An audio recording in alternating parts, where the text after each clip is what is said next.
On Fox Business, sad business, too little, too late. All Matthew Van Dyke knows is that his friend, James Foley, is still dead, and nothing the president said today to try and clarify the government's new ransom rules is going to ever bring him back.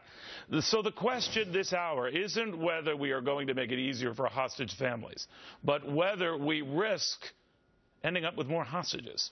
Welcome, everybody. I'm Neil Cavuto, and we are still not paying ransom, but the president says when it comes to the government dealing with hostage families, we are going to pay more attention. To a concerned vet who says right now we should be paying more attention to the brutal acts of ISIS. And Jason Beardsley fears we could be giving them a green light to keep doing what they're doing. Well, that's a good point, Jason. You got to worry now whether maybe with very noble intentions, that's exactly what we're doing. What do you think? Well, sure. Neil, thanks for having me on. First of all, this is such a tough issue. We know the families are hurting and they're making a difficult decision. But right now, soldiers are in harm's way. The policies right now that are out there, they're ambiguous, and some of them are a little bit confusing. When we add complexity to that, anytime we add incentive to the criminal organization or to the terrorist organization to do more of this kidnap and ransom, we put them in further jeopardy. And what we don't want to do is we don't want to harm the service members and the soldiers that are out there now even more by putting a target on their back.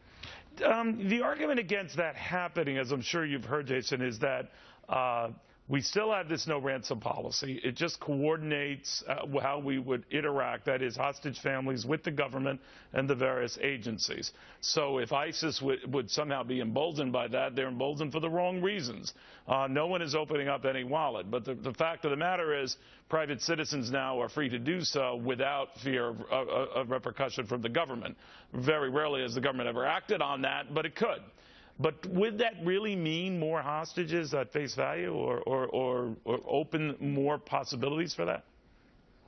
Neil, it's a great point, and you mentioned that we don't know how many times this has happened in the past, but what we do know is that when we legitimize this franchise of kidnap and ransom, what we're really saying is when we give the families a green light to negotiate with terrorists for their loved ones, a very tough decision, we're giving them a green light.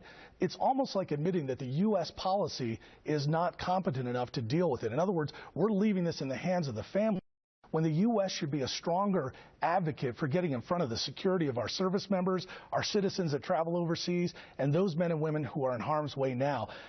Telling the families that we want to put the onus on their shoulders, that seems like us and the United States saying we don't have enough competency to deal with it. Let's give it to them. I don't think that's the right way to go necessarily. What about other governments? I mean, we know that ISIS makes its money not only off of oil in the black market, but their second biggest source of revenue are these ransoms that tend to be paid by European nations, not directly through their governments, but through sympathetic agencies, or in the case of a couple of the governments, that is the case.